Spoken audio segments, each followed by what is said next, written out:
Ticks have been biting humans since the very beginning of time. Most people don't get sick, and they just don't even know that it's happened. Because all of these bacteria are very stealthy, their purpose is not making us sick. All they want is a platform to spread to other hosts.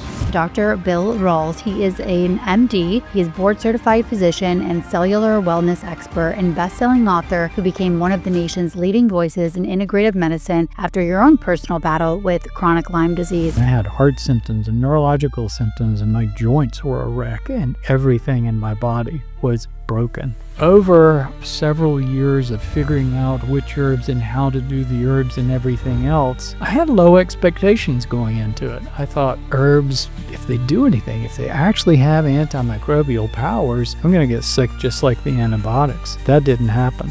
I gradually started getting better. We talked a lot about cellular health, but how are you seeing it as it relates to aging? Around age 20, you reach a peak adulthood and you stop accumulating cells. After that point, we lose cells for the rest of our lives. And the reason we lose cells is because we basically burn out our mitochondria. So by age 40, a person has half the reserves they had at 20. By age 80, you have that again. What you can do is...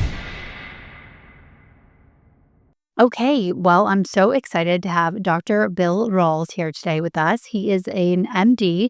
He is board-certified physician and cellular wellness expert and best-selling author who became one of the nation's leading voices in integrative medicine after your own personal battle with chronic Lyme disease and fibromyalgia.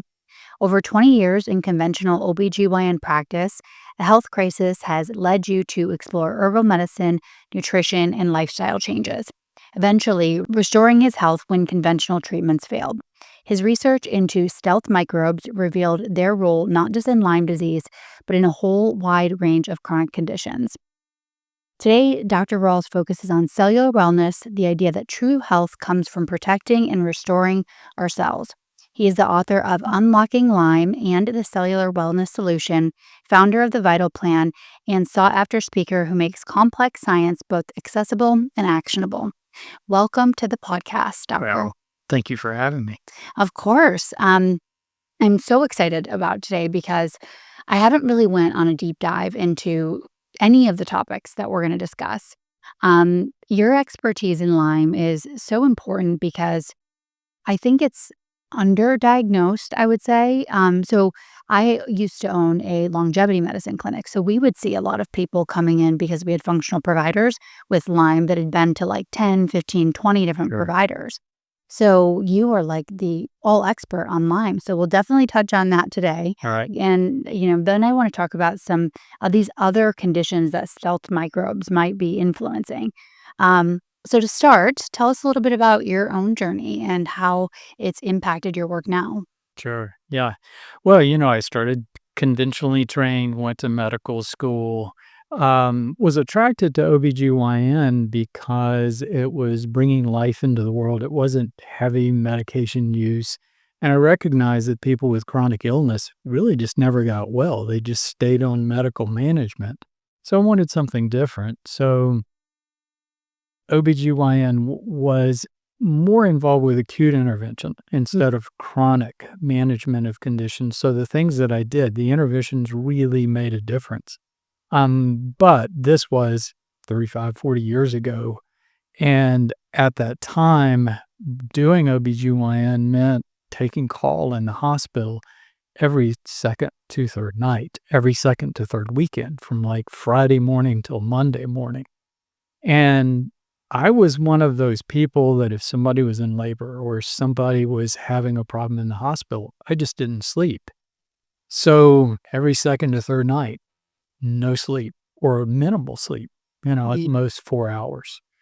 And when I was in my 30s, I could do it. Yeah, I could just push through. And even when I wasn't on call, it's like, yeah, that's my time. And I really didn't sleep that much then either.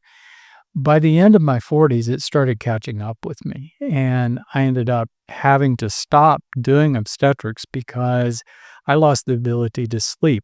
I lost the ability to recover when I wasn't on call, and it was a bad situation. and my whole body started falling apart. But even when I stopped taking call, when I didn't have that responsibility, I still wasn't getting better. And at that point, I'd always been pretty cognizant about health habits and that sort of thing. I really spent a lot of time talking to my patients about diet and all the other factors, exercise, everything. But here I was caught in a situation of my whole body falling apart and really not understanding why. And I mean, I had heart symptoms and neurological symptoms, and my joints were a wreck, and everything in my body was broken. And I turned to my conventional colleagues and we did testing, testing, testing. Oh, your thyroid's a little bit off, but then this test says it's not off, and just round in circles. Finally gravitated toward a diagnosis of fibromyalgia because that's kind of what's left when you don't have anything else. I had symptoms of MS, but not quite bad enough to get that diagnosis, which retrospectively is probably a pretty good thing. Yeah. So I was just stuck in this situation. I started a primary care practice that didn't require the night call just so I could have income. And with this idea that I'm going to get my health back and help my patients too. Became certified in holistic medicine, was really optimizing my health in every way that I could, but I was only getting so far. I was making progress, maybe 50%, but not quite getting there. And had this thing in my brain of there's got to be something there. There's got to be a reason why something's going on. And I kept hearing about Lyme disease, chronic Lyme disease. Could it be Lyme disease? And did a Lyme test, which was initially negative, but later found out that through other testing, I was carrying some of these microbes and thought, that's it. Now I can get antibiotics. I can get my life back. I can get back to where I need to be. I can go back to what I was doing. And antibiotics just made me sicker instead of making me well. I got worse, if anything, with the antibiotics, several rounds of antibiotics. And I was in a position where I couldn't really go places and, financially had this small practice. I couldn't leave town. So I couldn't go to Lyme doctors and all of that sort of thing. So I ended up just looking, and I came upon a protocol for herbal medicine for Lyme disease. And, I'd always kind of discounted herbal medicine as, it's like weak drugs, but not quite the same. But I was desperate. So I started doing it intensely. Not the kind of stuff you'd find in an average health food store. I was ordering extracts. I researched it. The protocol really had some good evidence behind it. The safety profile was quite good, and I could bring it to me, and it wasn't expensive. And I had low expectations going into it. I thought, herbs, if they do anything, if they actually have antimicrobial powers, I'm going to get sick just like the antibiotics. That didn't happen. I gradually started getting better, and it didn't wreck my gut. It made my gut better. And over fits and starts of several years of figuring out which herbs and how to do the herbs and everything else, I got my health back 100%. And I've been taking herbs for almost 20 years. And I've experienced the best health in the past decade that I've had in my whole life. And it has just been a journey of exploration, of learning, of figuring out what's going on inside the body and why the herbs were helping me and what was going on. And it really took me to a place of just deep research, just pouring through questions, asking questions, studying the science, and trying to understand what was going on, not only with chronic Lyme, but I realized that, as I was understanding what was going on in that, it was opening up understanding of virtually every other chronic illness and really brought me to a very different place of understanding chronic illness in general and what we should do about it. And not only that, even what aging is. And it's been an interesting journey, to say the least. Wow, yeah, there's so much to unpack there. Well, first of all, I'm so happy that, you are feeling great and that you've been able to resolve this issue because so many people do struggle with just keeping Lyme on the table for so long and have such a complicated journey, can be a very expensive journey to heal that Lyme. So going back to even just the foundation, what is Lyme? How do you get it? And then we'll talk about how do you know for sure that you have it? Like, what is some of the testing that you did, found it negative, and then what test did you do after that? So let's start Sure. with what Lyme is. Nothing about Lyme is the way people think it is.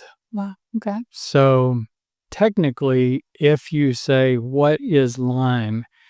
In a technical sense of the word, it's an infection with a bacteria called Borrelia, which is a corkscrew spirochete that most people are familiar with now.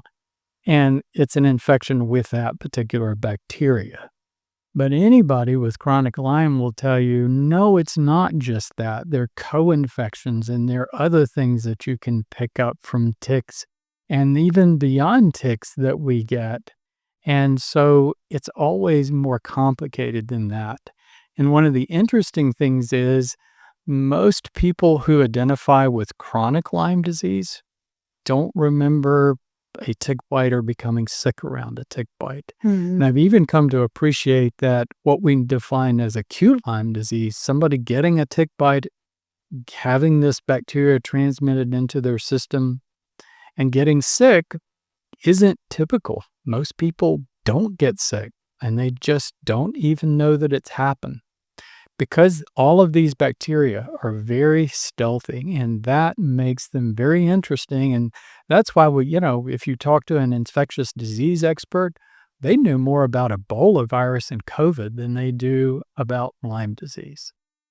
Yeah, to stay on that point, I remember when I hired our first functional medicine nurse practitioner, actually, and she came from a very well known hospital system. I won't name which one, but she said that there she wasn't actually allowed to put Lyme into the chart, or she couldn't do so. Why would that be? Well, they don't understand it, and if you don't understand something and you don't have tools to fix it, you really would rather ignore it. You just really don't want to know that it is there. Hmm. So I'm assuming then people with Lyme, I can't even imagine how long it takes to be diagnosed, if ever, then, because of its seemingly difficulty and even hospital systems allowing for it to be diagnosed. Yeah, when you look at this thing called chronic Lyme disease and a diagnosis, I don't really use the concept of diagnosis like a lot of doctors do. Hmm. And when you look at this bacteria called Borrelia, you cross a lot of boundaries. So, Borrelia, just as an example, a lot of people with chronic Lyme disease have neurological symptoms. I did. They have paresthesias and numbness and burning feet and all these strange symptoms. And when they're tested, they have demyelination of nerves, just like people with MS. So there's a lot of crossover there. But if you test people with MS, an awful lot of them end up testing positive for Borrelia. And Borrelia has been found in breast cancer cells. It's been associated with Parkinson's, dementia, all kinds of other illnesses. So when you look at this idea of a microbe causing a illness, that's true when you have an acute illness like Ebola or COVID or something, that the illness is occurring at the time of the infection. But when you look at chronic Lyme, the bacteria, and like in my case, it wasn't from an acute tick bite. I got the tick bites when I was a kid. They had been dormant in my system, and that's the key to understanding this whole thing. So if you got the tick bite when you were a kid and then it was activated, do you feel like maybe your lack of sleep and the stress and it That's put it. your immune system in a more weakened state in which the bacteria was able to be more aggressive and present. Yeah. So, That's it. wow, that's so interesting. I didn't realize that the time span could be that long. I knew it was a few years, but That's the thing that really has fascinated me, and recognizing that there are an awful lot of things out there like Borrelia. So you have tick-borne microbes like Babesia and Bartonella, but you've got non-tick-borne things like mycoplasmas and chlamydias and Epstein-Barr virus, which we're all exposed to. The list just goes on, and we pick up a lot of things that may cause mild symptoms or maybe no symptoms at all, that they become dormant inside of our tissues. So that was a real awakening of understanding what was going on with chronic Lyme disease, is when we get these bacteria, their purpose is not making us sick. That they have there's no advantage to making the host ill. All they want is a platform to spread to other hosts. So all they want is a place to reproduce and actually have opportunities to go to other hosts. That's what they do. That's what their life cycle is. But that's true for hundreds or even thousands of different microbes that might use us as a host. So there are a lot of things out there. I like to have like a visual of it in my mind and for the listener. So you get bit by a tick, the bacteria is introduced, and then where does it go? Does it live in the gut? Is it in just like circulating bloodstream? How is it kind of like contained for a while until it's not? You said something that was really interesting. Does it go to the gut? And the answer is no. Okay. And so what we have is think about a microbe, right? Mm-hmm. So a microbe has to survive, and to survive, it needs food. And all food comes from some living source, right? Yeah. Everything we eat comes from a living source. So some bacteria, like soil bacteria, live on organic matter from other dead organisms. So they don't really need a living host. But all the things that threaten us need a living host to survive. So they have to get inside of us. They have to get to the food source. All right. And basically our cells, our tissues are the food source. So we have two kinds of bacteria or microbes that live with us. Some are outside of barriers. So the gut, they're contained. They come in with food, but they're not, they're contained inside of our intestinal tract. And we have bacteria on the skin. Well, they're outside. So we have these protective barriers to keep things out of our body. And so that's what I call free food. So oils in our skin are free foods. Food that's in our gut is free food. Leftovers in our mouth are free food. And we support a whole colonies of bacteria and other microbes in those locations.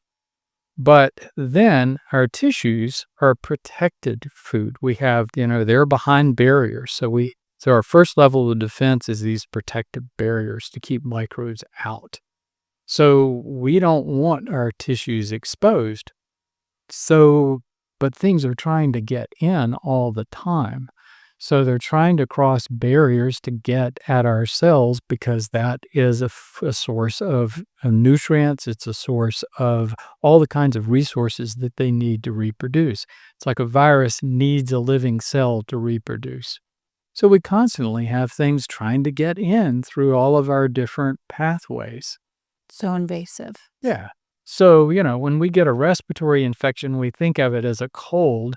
But basically it's a war between the microbe and our defenses to get through that barrier. What all microbes want is to get to the bloodstream.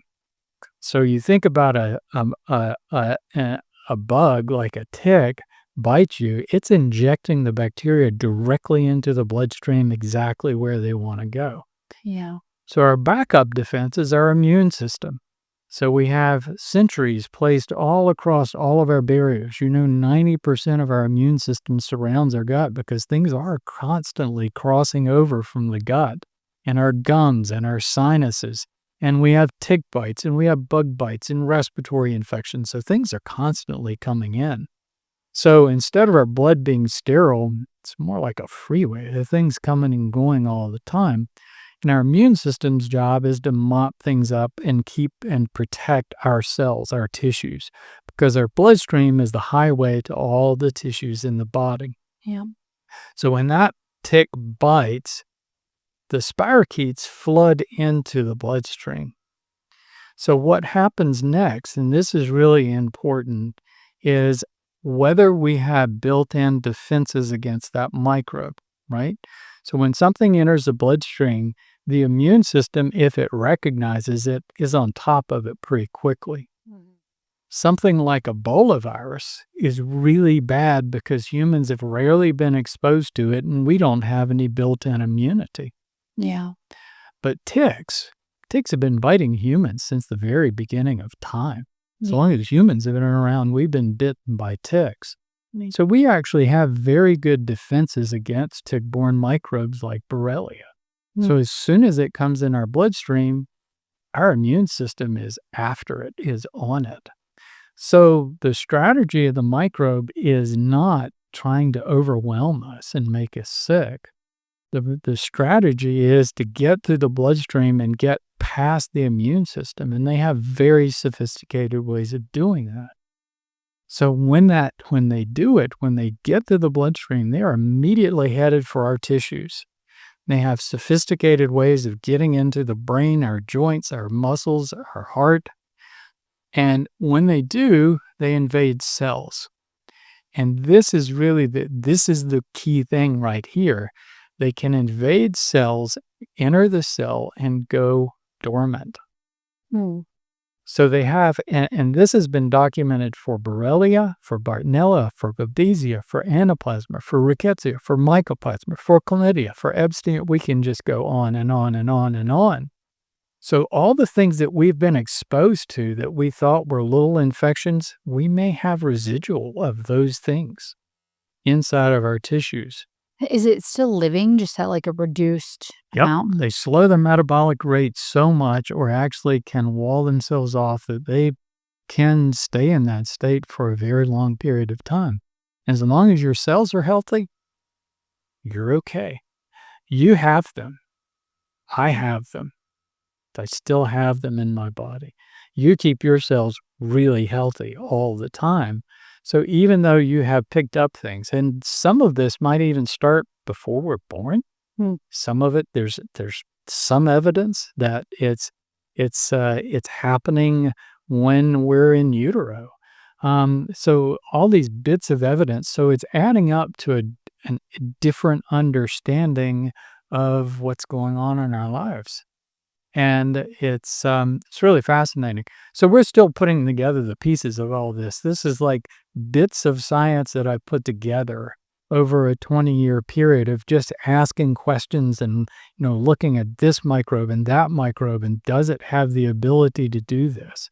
It's like one thing we see in kids called pandas with streptococcus, and the kids get a strep infection and they're treated with antibiotics and it goes away, but then it comes back and they develop neurological symptoms and and behavioral changes. And it's like, why does this happen? And why, when we retreat them with antibiotics, does it not get rid of it? I found evidence that that kind of strep can invade cells. We didn't think this happened with streptococcus. Invade cells, can go dormant, stay dormant for weeks or months. And it can also invade white blood cells. That's another thing they do. They invade white blood cells and wall themselves off and stay inside the white blood cell. And that acts as a vehicle. That's how they get to the brain. It's called a Trojan horse mechanism, that they can actually ride through the blood system, get past the blood-brain barrier and into the brain. And that's also happening with things that are crossing from our gut, our sinuses, our gums. You put a lot of focus on dental health. Really important, because so many things that end up in our mouth can end up in our brain and other places. Yeah.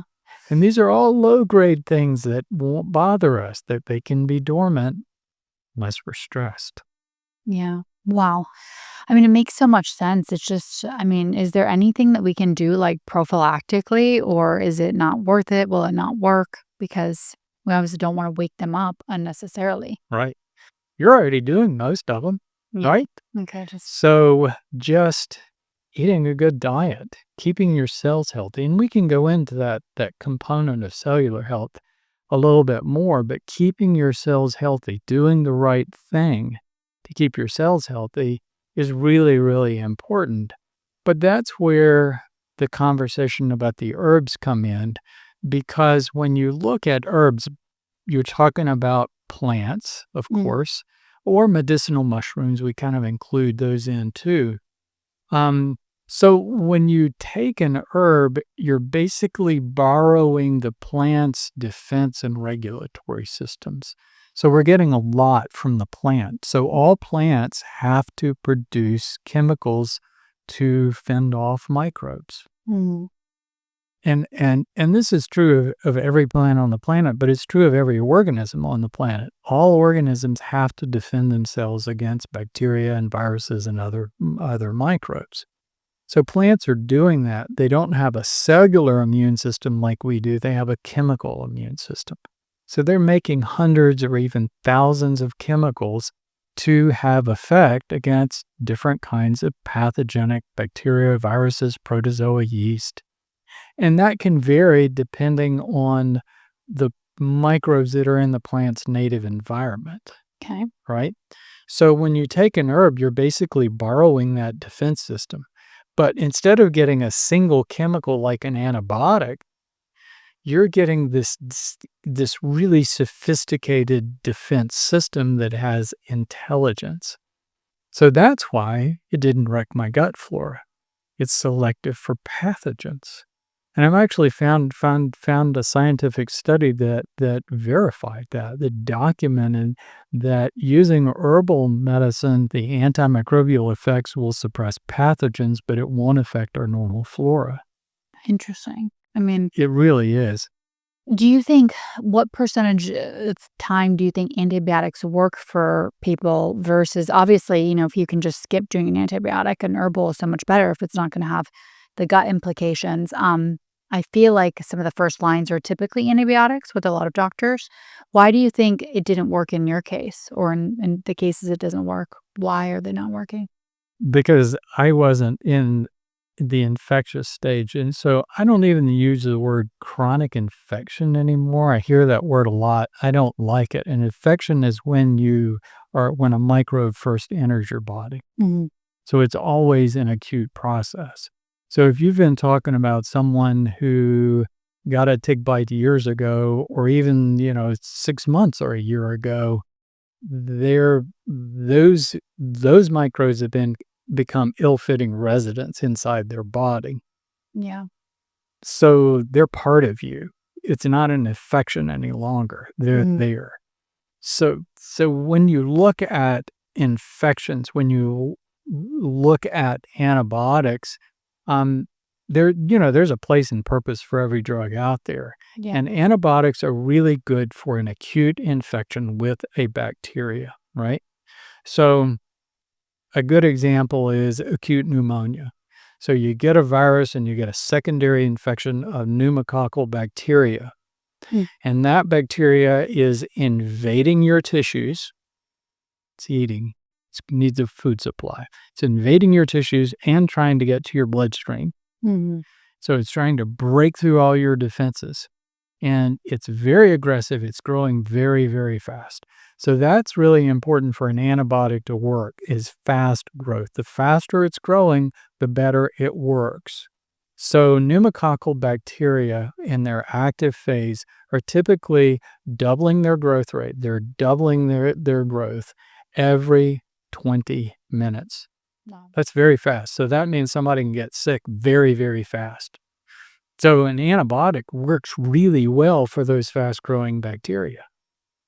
And typically somebody can get better within several days to a week. Yeah. So it doesn't take very long. You're knocking that down very, very rapidly. And basically what we're doing with an antibiotic is knocking it down enough that the immune system can get control again. Got it. So Borrelia, the Lyme bacteria, in its active phase, in its most active phase, in an acute infection, it doubles its growth rate every 12 to 24 hours. Yes. Really slow. So that slow growth is a defense mechanism. And all of these tick-borne microbes use that. They're very slow growing. So antibiotics, I agree with the CDC's recommendation if somebody gets an acute tick bite and they are symptomatic and they've got bacteria coursing through their system, they should take antibiotics. But I also don't think it completely gets rid of the bacteria. Hmm. And it's not surprising that 20% of people that are treated with antibiotics after an acute tick bite get symptoms later. Hmm. So I always recommend that people take herbs along with the antibiotics. But once you get in that chronic stage where you've got bacteria that are dormant and then reactivating in tissues, you're talking about really slow growth and reactivation at different points. So it's not surprising that if you look at all the studies using antibiotics, IV antibiotics, intense antibiotics over months and months, there's not a lot of evidence that people get better. And it can be very, very harmful. So when you look at an antibiotic, you're talking about a single chemical agent that bacteria can get around pretty rapidly. Hmm. So 3 things that you have to know about antibiotics. 1, it kills your gut flora. So even, if you've got a situation with a pneumococcal bacteria that's growing very fast, it's growing a lot faster than your gut flora. So you have a 10-day window. All it takes is 10 days to start disrupting the gut. 10 days. Another thing that happens is within 10 days, you start generating antibiotic resistant pathogens in your body.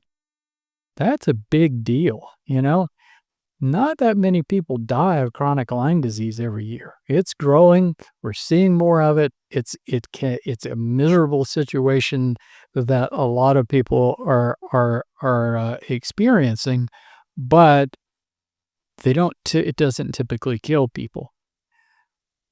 1 million people die every year from antibiotic-resistant pathogens.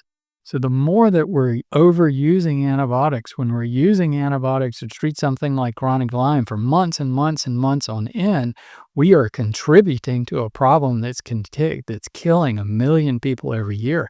And that's been happening every That's year wild. since That's the a 90s. million, now with all of the, Yeah. yeah. We don't have any new antibiotics. The last new antibiotic was created in 1985 when I was in medical school. Why is that? Because it's very expensive. It takes about $2 billion to bring a new drug to market. And antibiotics are short-term use, so the pharmaceutical companies don't make that much money on them. They're more apt to invest in drugs that people will take for a lifetime because then they can get return on their investment. There's not enough return on their investment for companies to invest in antibiotics. Yeah, that makes a lot of sense. One more question to go back. Let's say you just got a Lyme or a tick bite. What would you be looking for? Is there truth to this, the red circle? Will that happen in every case, some cases? What symptoms would you be looking for? And then what would you do right away? Yeah. Well, the fact of the matter is a lot of people don't get symptoms, and the EM rash, erythema migrans rash, is just a spread out red area, and it happens a third to 2/3 of people, depending on what source you get. So a lot of people don't get that. Mm. The classic bullseye rash is when it forms a ring around it also. And that is supposed to be very, very specific for Borrelia, the spirochete. But everybody knows, it's like, we have hundreds of thousands of microbes, different species of microbes in our body. Ticks carry hundreds of species of bacteria. So you don't ever get just Borrelia. You always get other things too. Quite frankly, we don't know what some of those things do. So it Goodness. may not just be Borrelia that you're picking up. But we do know that they have a relatively low potential to make us sick. It's this chronic condition that we end up with.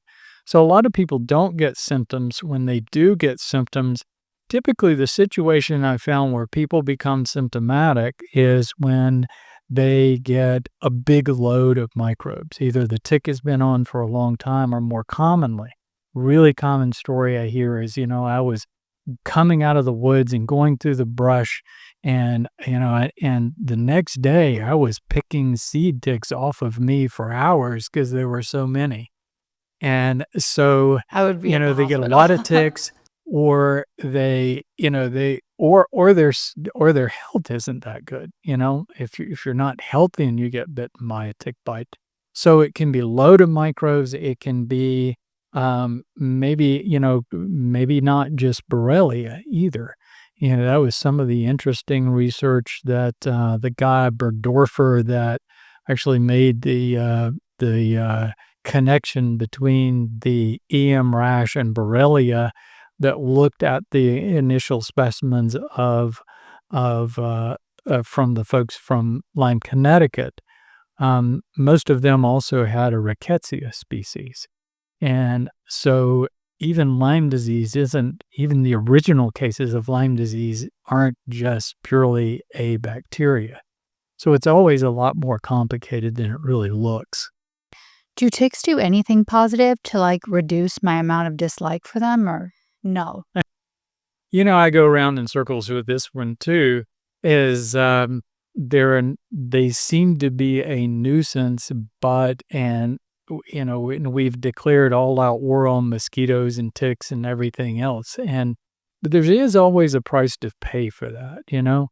I mean, and I think that's where technologies, we try to get smarter about how we do things. Um, but ticks and all the other insects are part of the ecosystem. I mean, if you go back to Silent Spring, written by Rachel Carson about DDT use and how much DDT really affected the environment, it harmed our bird populations, it was devastating. But the fact of the matter is they were using it to wipe out malaria along the East Coast, and they did a really good job of that. Malaria used to be an enormous problem along the East Coast, and we don't have malaria anymore. So we were able to control those mosquito populations and help eliminate it.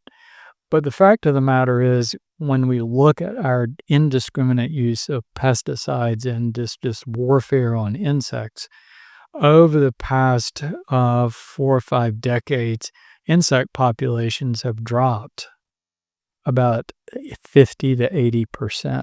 Wow. We don't see lightning bugs in North Carolina very much anymore. So we're killing a lot of things besides just the mosquitoes and ticks. So when we're doing it, we really have to be selective and we have to be careful. And part of it is just, how we're living, what we're doing to our environment. Where I live in Wilmington, North Carolina, it's been interesting that I just don't see very many ticks at all. It's really uncommon, though we have a lot of woodland around our area. And I've noticed we have a lot of raptors. We have a lot of owls and hawks, Hmm. which may keep down the mice, which might affect the ticks, So sometimes if we can encourage a natural ecosystem, that might be the best course. But sometimes it's probably a combination of both. Do they live on deer a lot? They do, but the mouse is a really important part of the entire life cycle of the tick. And so we do have deer, but we don't seem to have as many mice and we don't seem to have as many ticks. Other parts of the state definitely do, but I've noticed in our particular area, doesn't seem to be so bad. They're there, just not quite as prominent as some other places that I've been. Yeah, I feel like there's a relatively high population here, like in Austin area, out by where I moved to, all the trees because, I used to get really excited about the deer coming because I thought they were so cute, and so I would see them all the time. But then I thought about it. I'm like, they're probably carrying a lot of ticks. So now I don't want the deer to come by so much. Yeah. um, okay, well, good. So we talked about the antibiotics. So if you were to get bit right now, would you do any antibiotics prophylactically or just go right to this herbal protocol? And we'll get into the herbal protocol. I'm really excited about that. For me personally, I would just do the herbal protocol. I understand the herbs now enough. I know which herbs to use. But quite frankly, I mean, if you look at the CDC protocol, the recommendations for antibiotics are only if you become symptomatic. Okay. And you think about people in endemic areas, they would, they that are getting bitten more often, they'd be taking antibiotics every couple of weeks. Yeah. And so I think we should be just very discriminant about our antibiotic use.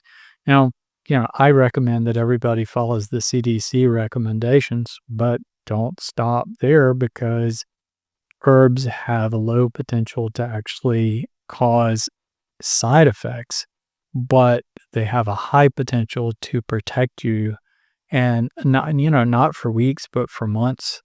Or, in my case, I've been taking herbs for 20 years straight. And what herbs would you take right away? And what are some of the mechanisms that those herbs are working on?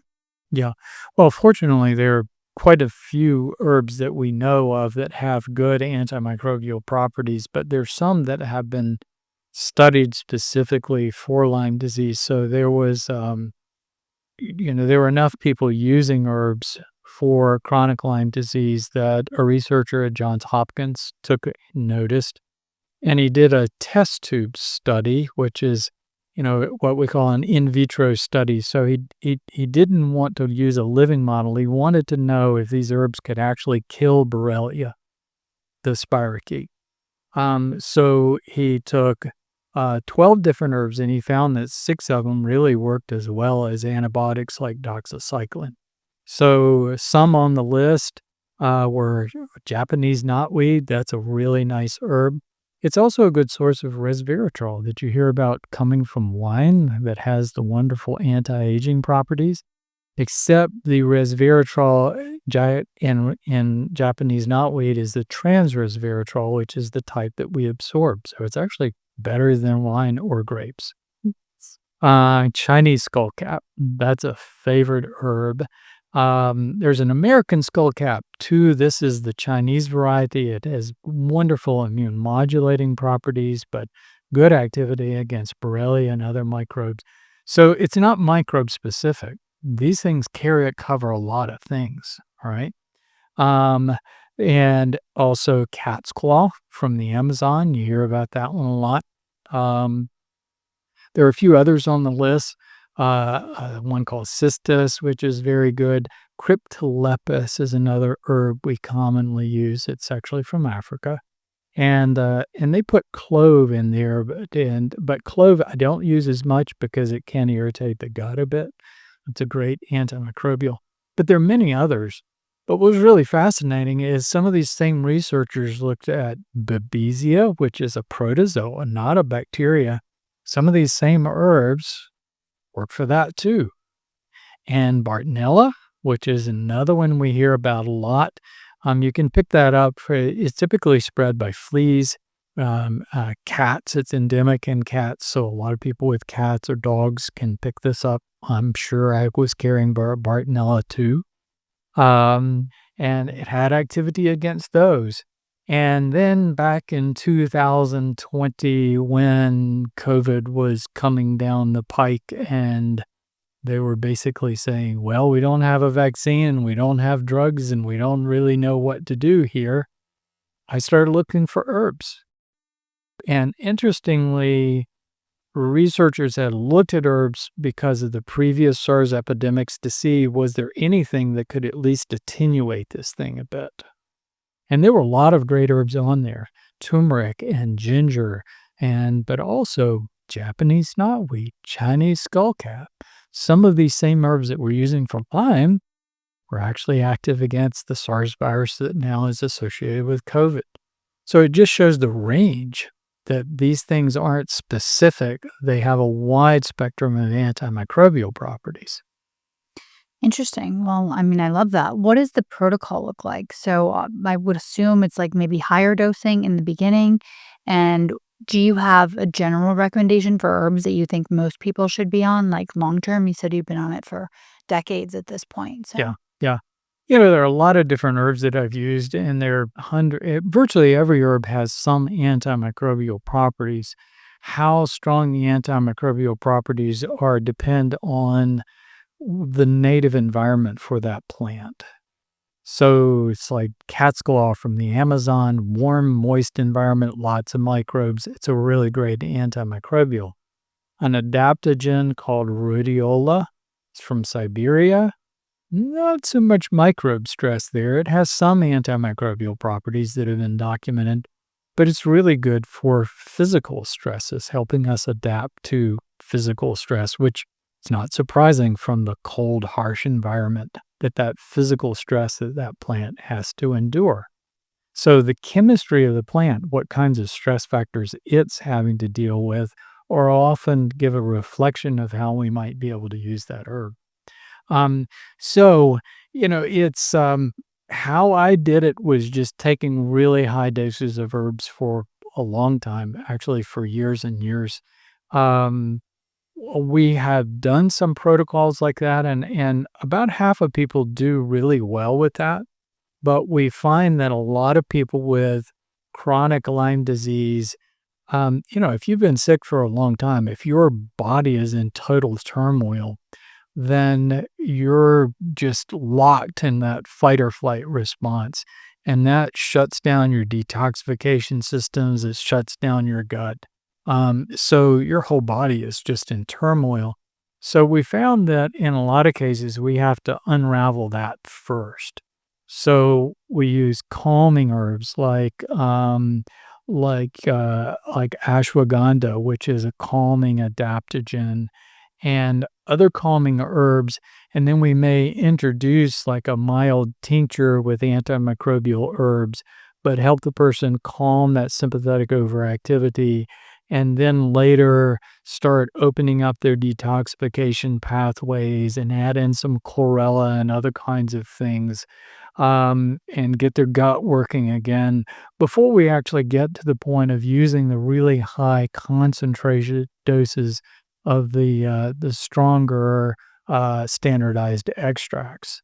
And, that seems to be so it's like a journey that's about 6 months long to really step by step take people through that process that they need to just they need to they need to unravel all of that turmoil going on inside the body before we can really get to the point of aggressively stopping that microbe stress and restoring their cellular health, which is really what all of this is about. yeah. Let's say someone did, obviously there's going to be variations and everyone's bio individual, but can someone fully heal from this? And how long does that typically take on average or best case scenario? Well, I'm sitting here. Yes, they can. But, actually, I've worked with thousands of people who have completely restored their health just using primarily herbs and lifestyle alone, not using invasive and expensive therapies, not using antibiotics. And actually, that turns out to be the better and more reliable route to go. It takes time. I mean, healing it's a slow process, and you have to. So for me, my body was badly broken, and it took about 5 years. I Mm. mean, I ended up with a cardiac cath because my heart was skipping beats every second to third beats, and I had chronic chest pain. I couldn't walk a half a mile. Um, and just bad neurological symptoms. My joints were so bad that if I stood up, then you could hear my knees creak across the room. And it was just constant pain. And the amazing thing is, my body rebuilt itself. Yeah. And, I've had great health. I'm still very physically active and really doing all the things that I want to in life. It's, your journey and my journey have been very different. I did everything wrong for 20 years, and now I'm catching up for that, and I'm just amazed at how much I've gotten back. But, we're similar in the respect that we are experimenting, learning what does it take to really achieve a certain level of health? How do we get there? What kinds of things do we need to do? What kinds of things really matter? And it's been an interesting experiment and quite a journey. It is, yeah. I mean, for me too. But I'm glad that you say that because, I mean, obviously, I'm a firm believer that it's never too late to start, right? It's amazing the body's capability to heal and repair and the ability to feel great regardless of your age. You can always be getting better. So I really love that. If you did antibiotics and then you wrecked your gut, what would your protocol be to kind of like rebuild that? Herbal therapy should be part of it. I mean, that was one of the things that helped me the very most. Probiotics, sometimes they work for some people, sometimes they don't. Mm. But the part of the gut rebuilding is turning off the fight or flight. Yeah. A lot of people don't realize that a lot of gut dysfunction is associated with ag- accelerated or hyper vigilant fight or flight sympathetic overactivity. So when your brain's on fire and when you're running from the tiger 24/7, basically your brain shuts down all non-essential activity, so it shuts the gut down. So we have slow motility. And when you have slow motility, things back up in the stomach, you get reflux, you get ulcers, you get indigestion, you get SIBO, you get all of these things. And people try to treat it with probiotics or whatever. You've got to fix the sympathetic overactivity. You've got to calm things so that the gut can start working again. So that's the first step.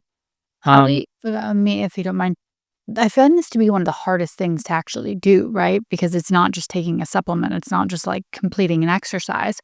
What are some of your best recommendations for people to break that cycle and start to get into that parasympathetic state? yeah,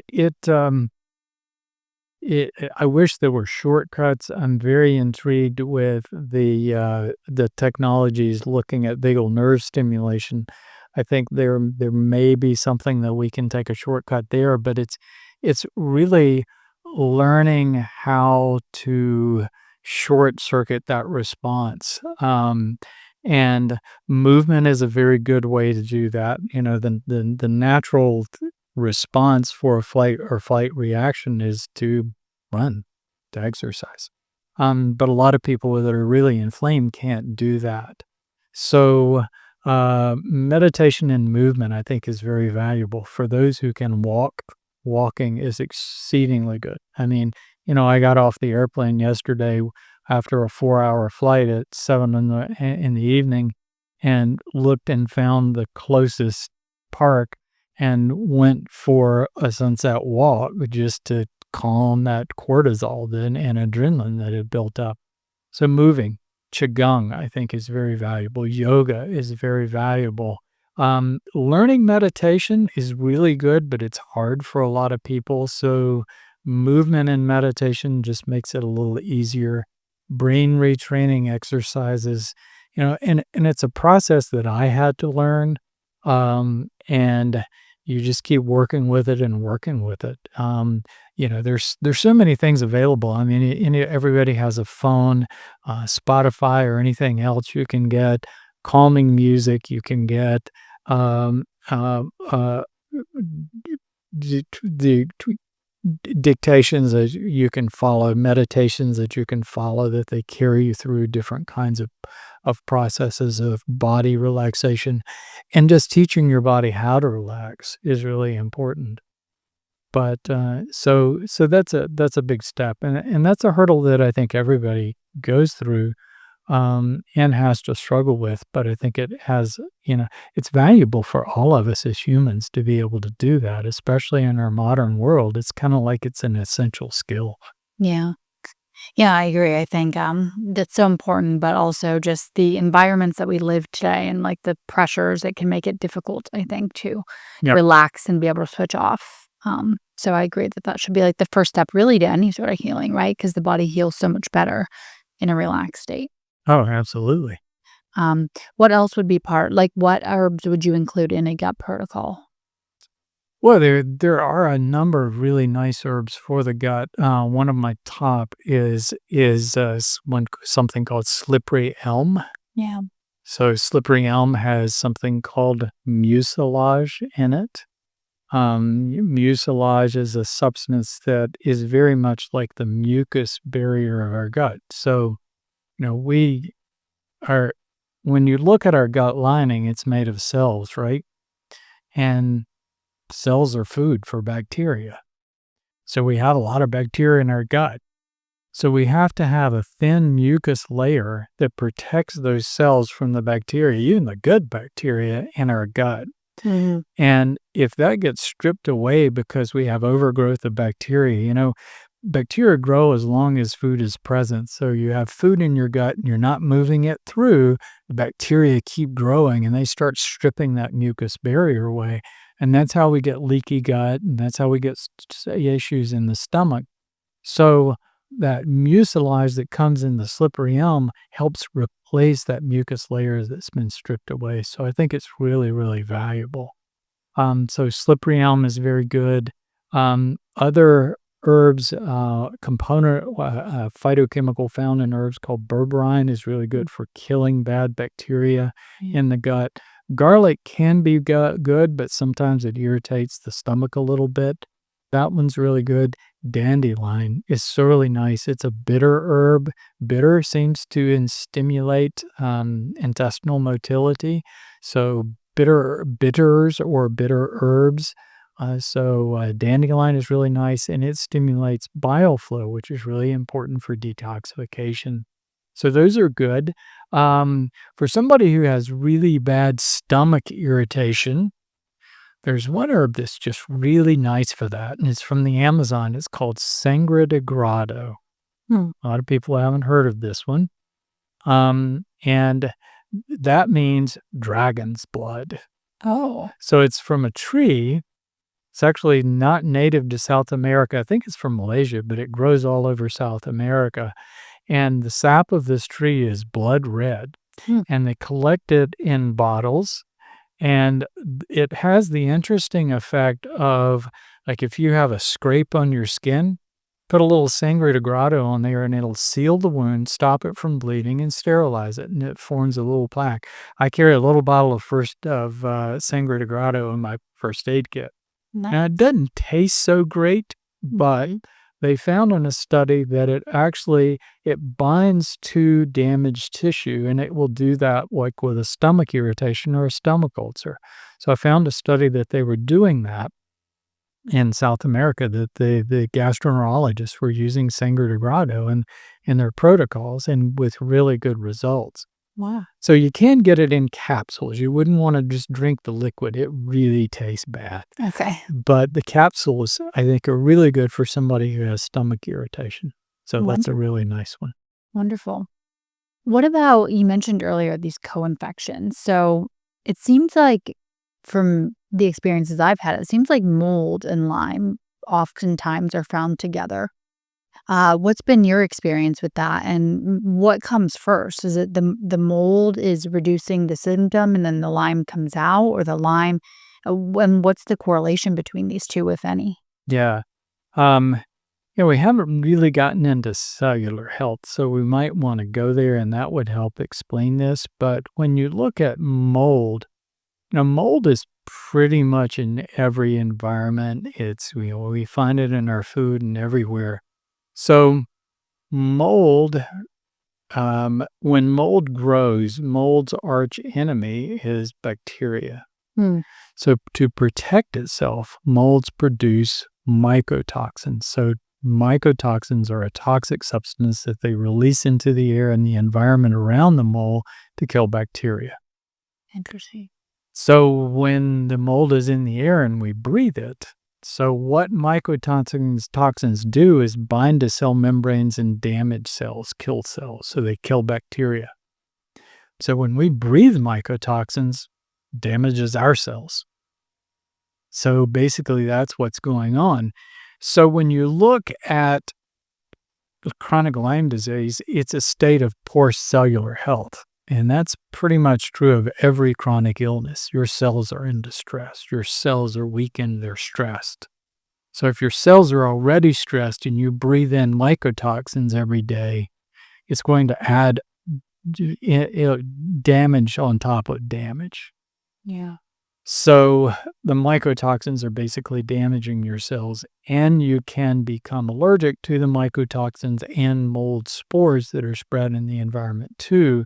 So if you're already stressed and your immune system is on high alert, and then you have this exposure to mold, then that becomes a big issue. So I learned all about mold the hard way. I was in this struggle. I left my OBGYN practice. I created a small primary care practice. There was just no office space for rent available. And I finally had to buy this small old building Mm. Yeah. and moved into it, and it was full of mold. And I spent 10 years in that building.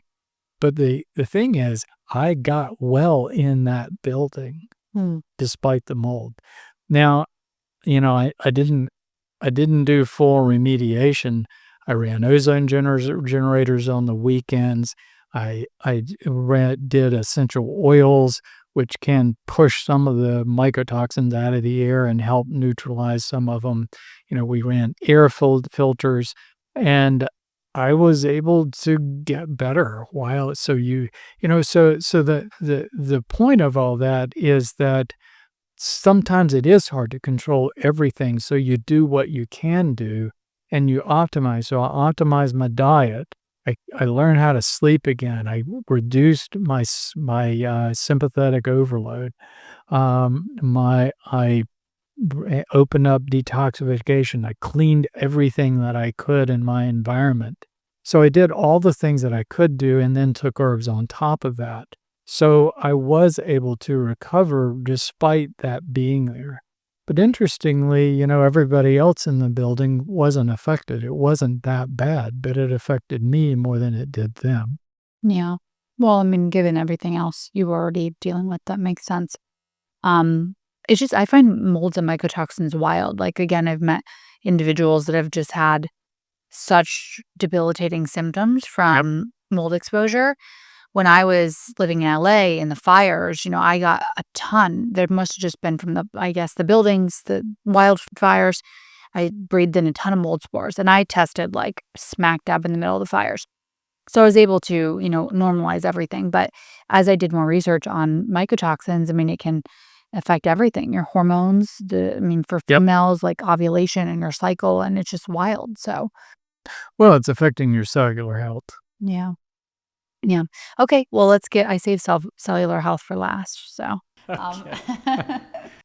let's get into cellular health. I'm excited to hear, because I've thought about cells and the health of my cells at an individual level for many years now. And I don't hear everyone talking about it in that way, but I was always trying to explain to people that I think if because you can even measure cellular voltage, right? And we know that there's healthy cells and there's unhealthy cells, and it matters. So what is your recommendations for cellular Yeah. health? Yeah. If you understand things at the cellular level, you really understand. You can explain anything about chronic illness. You can explain aging. We can talk about aging from the point of view of cells. Yeah. So basically, your body is made of cells. Mm-hmm. 90%, bacteria, right? well, 90% of your body is cells. 10% is made up of connective tissue that holds your cells together, and then a small bit, about 2 to 3 pounds, are all the bacteria and other members of your community that make up your body. But interestingly, if you ask that question, what's happening in the body, it's all cellular. So everything that happens in your body, whether it's your heart beating, a brain impulse firing, thyroid hormone being produced, really anything, uh, things being stitched together after an injury, it's all done by cells. So we tend to think about the body as a whole or compartments. We have our cardiovascular system, our pulmonary system, our GI system. So we break it down into that way. And in conventional medicine, we have all these specialists that specialize just in that compartment. But if you really want to understand something, break it down to its simplest functional unit. And in the human body, that is a living cell. So our heart is not a unit. Our heart is a composite of billions of heart cells working in synergy to make the heart beat. Mm. But the interesting thing is you can think about our cells as little biological machines. Every one of them has a job. And all of our cells come from one cell, which means they're all structurally similar. Now they've been modified to do different jobs, but they have that structural similarity, and every one of them is an independently functioning unit. Mhm. So when you look at that concept of our cells being these little machines, all machines have operating requirements. So when you look at the operating requirements of one cell, it's the same as all of the others. So if you ask that question, well, what do cells need to be healthy? It's really only 5 things. There are only 5 things that can threaten the health of a cell. And it's really that simple. And this is the formula for wellness. It's this simple. Yeah. So every cell needs the right nutrients to produce energy, to do their jobs, to rebuild themselves. They need nutrients. So nutrients like carbohydrates and fats are for generating energy, amino acids. Those are the building blocks to rebuild the structure of the cell. And certain cells, like our thyroid cells, need iodine to produce thyroid hormone. So our cells need specific nutrients. And if they're not getting those nutrients in the right ratios, they're not going to function right. So when you look at how our cells need to function, look at our ancient past. So for hundreds of thousands of years, humans ate a forage food diet that was about 2/3 plant matter, wild plants, and about a 1/3 animal matter. That's what most of the fossil records indicate. For most people, where humans were living on most locations on Earth, that's what they were eating. So that's what our cells are primed for. We didn't start eating grains and beans until about 10,000 years ago, so that's a pretty new food. So a lot of people on Earth, like Native Americans, or Aborigines in Australia, they weren't exposed to grains and they don't do well with those carbohydrates. We do better, but nothing. We've never been exposed to the amount of carbohydrate and refined fat that humans are exposed to now. Yeah. So when you look at that concept of eating a whole food diet that's weighted toward vegetables, that's giving your cells what they need to function. So cells need the right nutrients. If they don't get them, that's a stress. They're not going to work as well. Second, they need a clean environment. Yeah. And we were just talking about mycotoxins, but think about all the other toxic substances that we're exposed to in our world today. Most all of it sourced to petroleum and fossil fuels. And we have all the heavy metals in our atmosphere because we've been burning coal for thousands of years and really intensely for the past 100 years. So coal is plant matter that got pressurized in the earth and it compressed heavy metals, lead, mercury, into it. And now we burn it and it comes out in the atmosphere and it's in our environment and it moves up the food chain. So it's concentrated. So that's why you find mercury out in big fish out in the ocean. Yeah. It's not because there's a lot of mercury in the ocean. It's because it's actually coming from the coal burning. But it ends up in the streams and the little animals eat it and then bigger animals, and it just works its way through the food chain to the larger animals are getting it. Yeah. So we're getting that, and we're getting petrochemicals, and we're getting pesticides and herbicides, and, we declared war on insects, and, so we're not living comfortably with our environment. So we're exposed to a lot of things, and they're poisonous to our cells. They inhibit cellular functions. Yeah. So toxic environment, and you can extend that to abnormal radiation. The wrong EMFs actually disrupt our cellular functions. Toxic environment, mental stress. We're all running from the tiger 24/7. Yeah. And we've all got schedules, we've all got clocks. We're all just pushing, pushing, pushing, pushing. And that raises that sympathetic tone to the point where it's not surprising we have gut dysfunction and where our detox systems are backed up and everything else. But that basically, our cells need downtime to recover from stress. So our cells work all day, Mm. they need downtime. So some cells, like our heart cells, have to rest in between beats. Not much time. But all of our other cells, yeah, our cells have to have downtime, and we get that at 8 hours of sleep at night. And I didn't do that for 20 years. And my cells, so if you get 6.5 hours of sleep, which is average for America, you start your next day with your deficit that your cells haven't recovered and rebuilt from the day before. And you do that over and over and over again, it adds up. Yeah. So that's a big one. The fourth, we talk a lot about physical activity, and I've come to appreciate that the thing that we get that's most important for physical activity is good blood flow. So the spaces in between our cells are really tight. So fluid called plasma comes from our blood vessels, and it flows around through those tight spaces to deliver nutrients and oxygen. But it also carries away metabolic waste and flushes junk that has accumulated that our cells are trying to purge into either our bloodstream or into our lymphatic system. Yeah. So if you're not exercising, all that space becomes congested and your cells start to suffocate. So moving regularly, moving blood is so important. And then if, for folks that are so inflamed they can't move, that's where things like sauna can be so valuable because it increases blood flow. Mhm. Blood flow. So exercise does a lot of things, but I think one of the top things is blood flow. The solution to pollution is dilution. So just flushing everything out. And then the fifth big threat is the microbes. And we've talked about that already a lot. And, I don't think it's just tick bites or just Lyme disease. We're all picking up stuff through our whole lives and eating bad food that we're generating pathogens in our gut.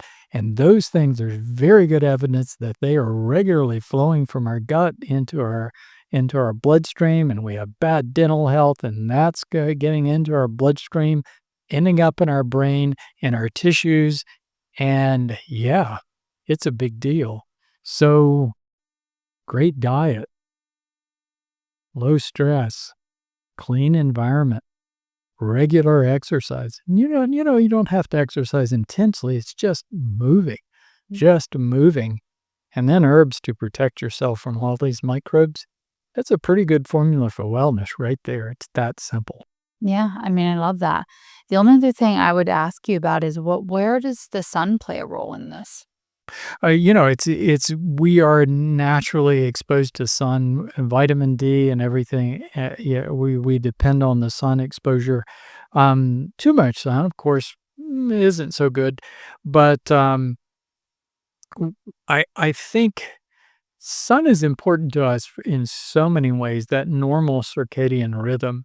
When I was in medical school and having to get up at 5:30 in the morning and use an alarm clock, it was just brutal.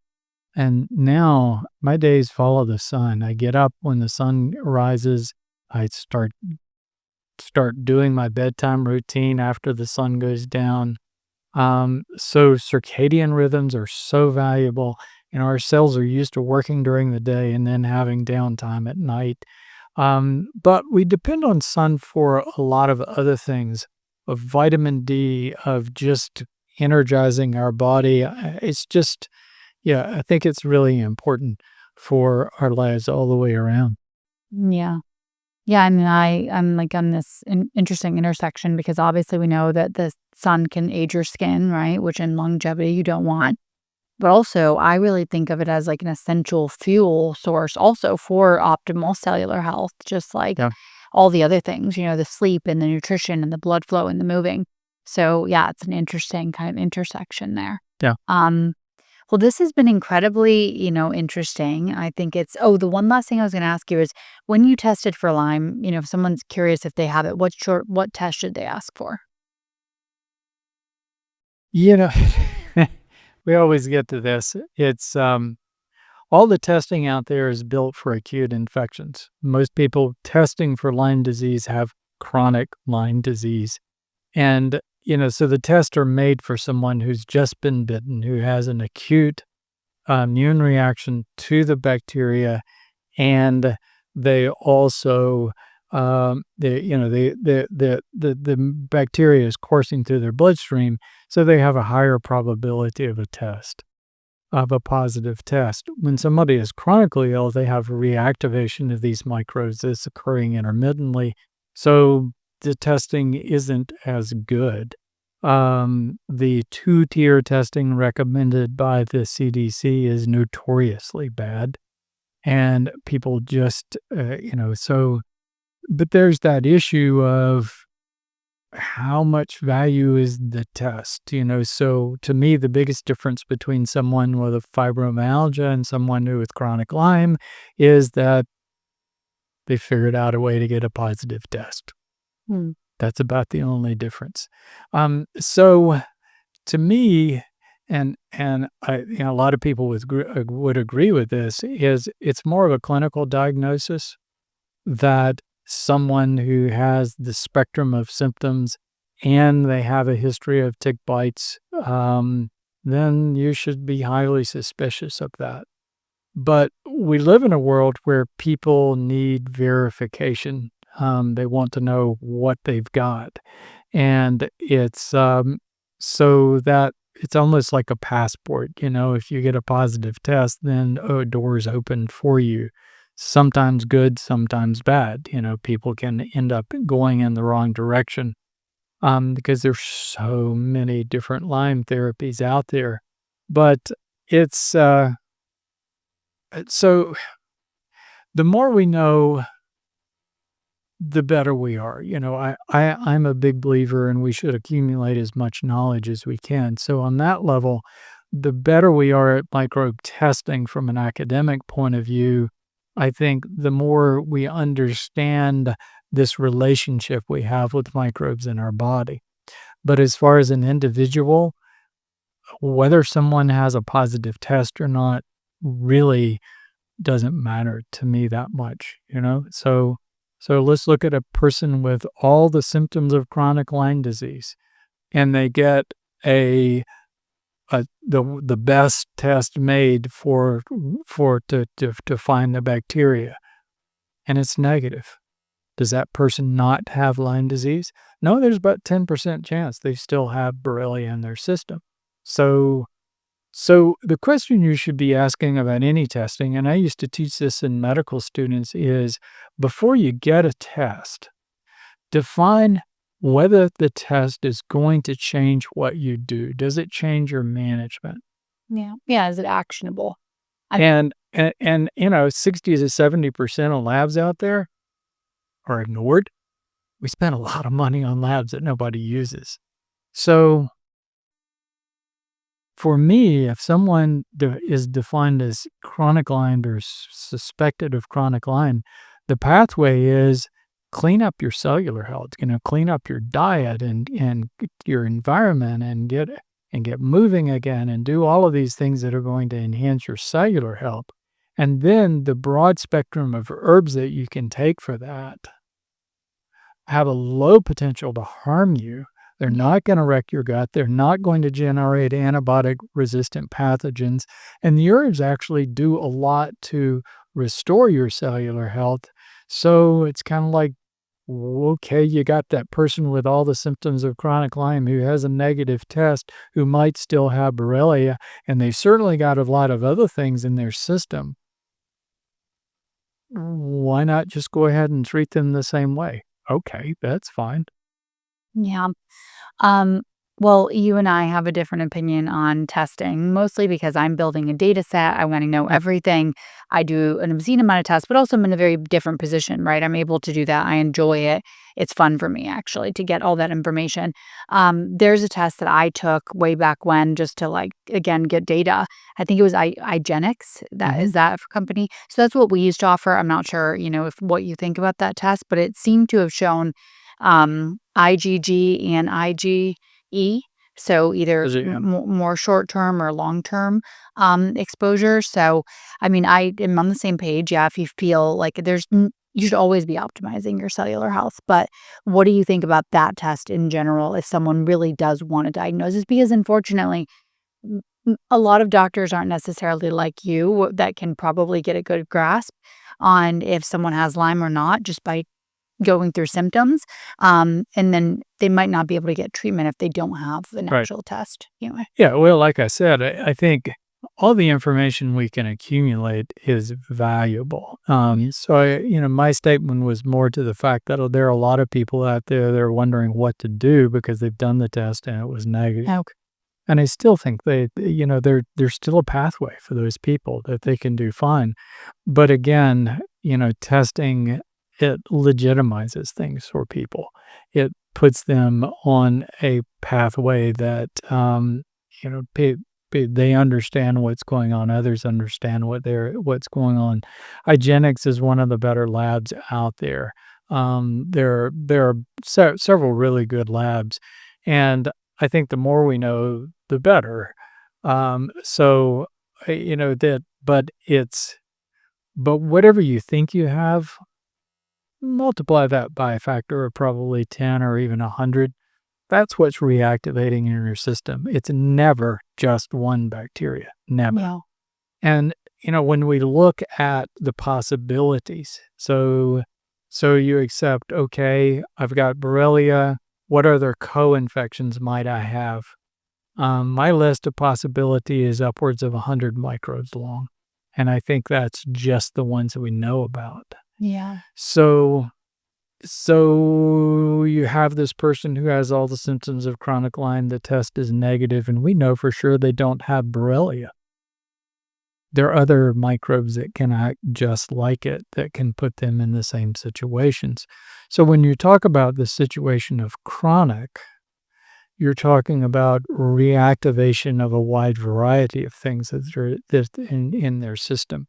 So this is important in how you think about it. So, an acute infection is a bacteria invading your body, and part of your symptoms are the war between the immune system and that microbe, whether it's a bacteria, virus, or whatever.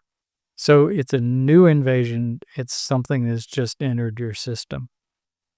Whenever you say the word chronic, something has been there, it's what's happened is your body has lost the ability to contain that thing, and you have reactivation of microbes. Um, so your cells reach the point, it's generally precipitated by poor cellular health. Whatever cells are harboring the microbes start reactivating.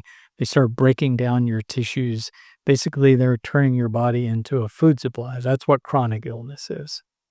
And so it's not one thing, it's a variety of things, and your body has lost the ability to contain that. So a big part of recovery isn't just killing the microbes.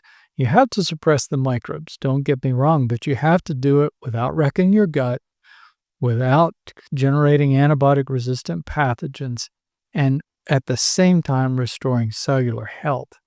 So you have to restore the body's ability to contain these things because you're not going to eradicate every ill-fitting microbe that you've picked up in your tissues. Yeah. They're there, Yeah. but you can put them back in the box. I've been living great health for a decade. over a decade. Um, just better health than most people my age. And I know I still got things in my tissues, Yeah. but my cells are healthy. And I've kept them contained, and I think that's really valuable. Okay, so we talked a lot about cellular health and how that can impact your obviously health span, current health status.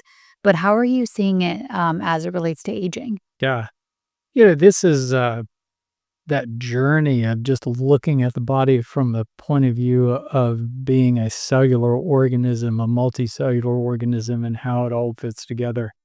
It's starting to ask that question of aging and really pouring into the literature to find out why we age, what's going on, and how can we break it down from a cellular point of view. And as I mentioned earlier, all of our cells come from one cell. And what happens is after we're born, we enter a phase of life where we're building cells, we're accumulating cells. So as we're growing, we're not only growing up, we are growing out. All of our cells are dividing and creating more cells.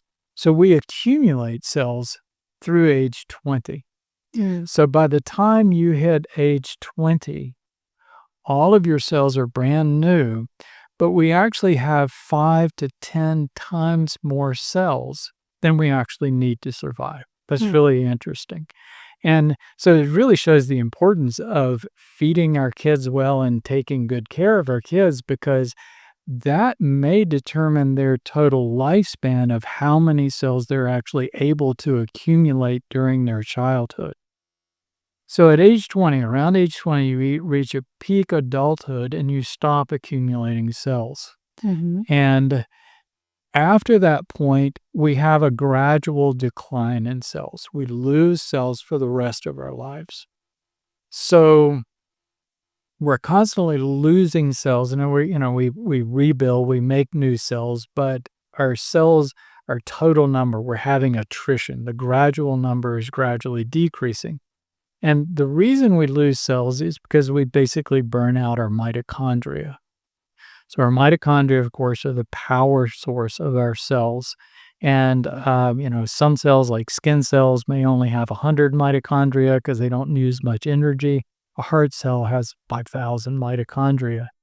So mitochondria are the key. And what happens is we gradually burn out or use up our mitochondria. So our mitochondria are like a battery. We charge them up by, burning carbohydrates and fats to generate energy within the mitochondria, and that powers our cell. But as our mitochondria decline, our cellular energy declines. So the energy is really important. So as long as a cell has energy, it can completely rebuild itself perpetually. But eventually, as the mitochondria burn out, then the cell loses the ability to rebuild itself. So what healing is there the ability of our cells to recover and rebuild. So so what happens is all of our cells are gradually losing their mitochondria, and we're gradually losing a total number of cells. So that's why you really don't see many professional athletes after age 40, no matter what they do, perfect diet, all the other things that they're doing, they're still gradually losing mitochondrial power. Mm. So by age 40, a person has half the reserves they had at 20, and they also, their cells have half the energy. Mm. So by age 80, you have that again. So basically, our lifespan is determined by how fast we burn through that energy. So, in a perfect world, say that you had perfect diet, no clean environment, no stress, right amount of exercise, no microbe stress. It's theorized that our cell supply should last at least until 120 years. Of course, most people don't make it that far because cellular stress causes our cells to work harder, and they burn out the mitochondria faster. They use more energy. So we accelerate that cellular loss that's occurring with aging. Yeah. So it's really important to keep our cells healthy. But it's really, in my case, I did everything I could to brutalize my cells for years. But over the past, 15 or 20 years, I've been really taking good care of my cells. So even though I burned through a lot of cells, I don't have the capacity, and I may not have the longevity that I would have had I not had that lifestyle. Uh, um, right now, my cells are healthy. I'm doing all the things to keep my cells healthy. So I'm experiencing a high level of health at age 68. Now, I may not have the energy that I had in my 20s, but I'm still able to do things and I don't have debilitating symptoms. So symptoms come from cellular stress. So when your cells are stressed, that's what a symptom is. So I'm basically free of symptoms at my age because my cellular health is very high, even though my reserves may not be as high as maybe I'd like them to be.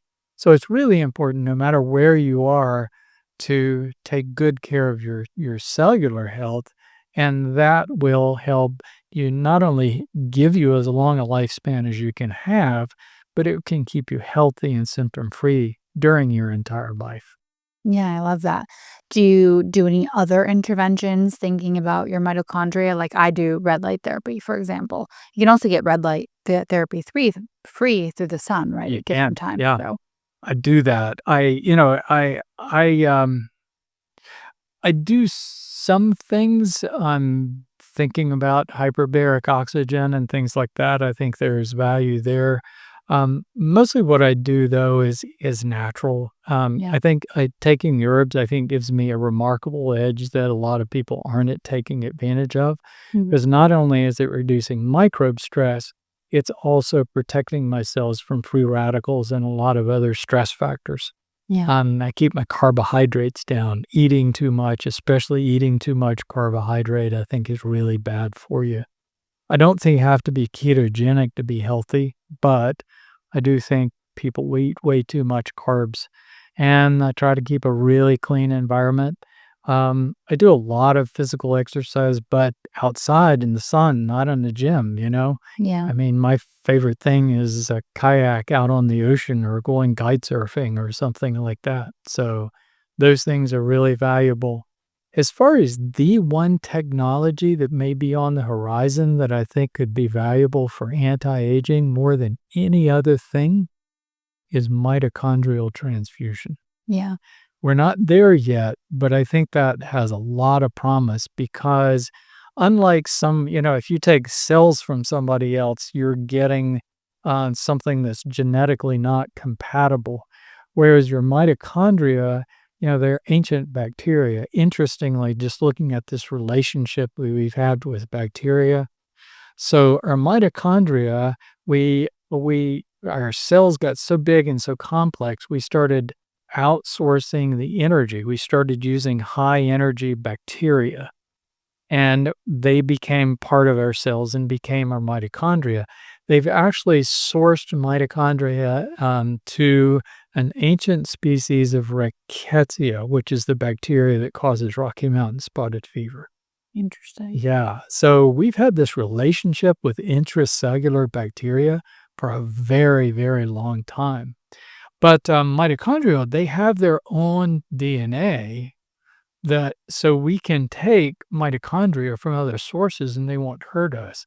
And I found evidence that our cells can trade mitochondria. Interestingly, there were some studies where they looked at older people receive transfusions from young people, and they got a surge in their vitality. And what it appeared that happened is the mitochondria from the red blood cells were transferring into their cells, which is fascinating. You don't necessarily want to take blood. We didn't make a habit of it because you get a lot of microbes and other things. But if we can get to the point where we can actually infuse mitochondria, wow, could that be good? Because as long as our cells have power, they can rebuild. Yeah. And I think that could be a really valuable thing for longevity. Yeah.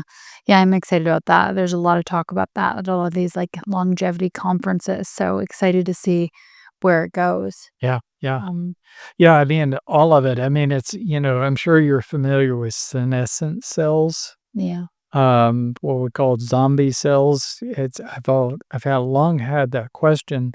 The natural thing is when the cells run out of mitochondria, reached the end of their useful life.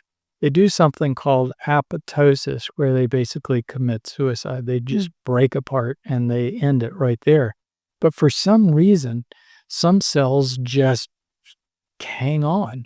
They're not functional, but they're metabolically active. They just take up space, and having lots of these senescent cells or zombie cells really isn't good because it just clutters up space with your other cells. I had the question that I started researching: why? And could intracellular bacteria, like these Lyme bacteria we've been talking about, could that be part of the reason? And I'm finding evidence that yes, it could very well be not just tick-borne microbes, but all these other things we've been talking about. mhm. Actually, there's evidence that there's intracellular bacteria, and the bacteria may actually be holding on to these cells to maintain their food supply and a resource for themselves. Hmm, So intracellular bacteria might be part of why we end up with all these senescent cells. interesting. Yeah, I do, like, some senolytics, and, I cycle them, of course, but, that's supposed to help, clear out some senescent cells, but I really like, HIIT training as well for improving the mitochondria that you have, right, and sure. potentially, clearing out some of those mitochondria. I know that not everyone is able to do that, but, the stat that after 30, such a small, I think it's, like, less than 10% of people will have a sprint again. That's just so sad to me. So if you are able to do it and you're not having a debilitating disease, I mean, push your body, Yeah, I think. yeah. Well, yeah, exercise definitely encourages you to rebuild new mitochondria. So there are limits. I mean, studying the mitochondria, I mean, I see a lot of people trying to optimize mitochondria with various kinds of nutrients. And how the mitochondria work, when you look at coenzyme Q10 and NAD and all of these things, basically those are the components of the energy generators within. So the mitochondria is aligned with these little energy generators that are using fat and carbohydrate to create a gradient to create something called ATP that circulates within the cell and provides energy. And that process, the reason we outsourced it in the first place is because it's really toxic. It generates a lot of free radicals. And so mitochondria are burning out these energy units all the time, and replacing it, providing nutrients can help some, but we can make all those things Mm, pretty easily. So the rate limiting step is that to remake new units, the mitochondria has to have a strip of DNA. So mitochondria have their own DNA that they use to generate these power units.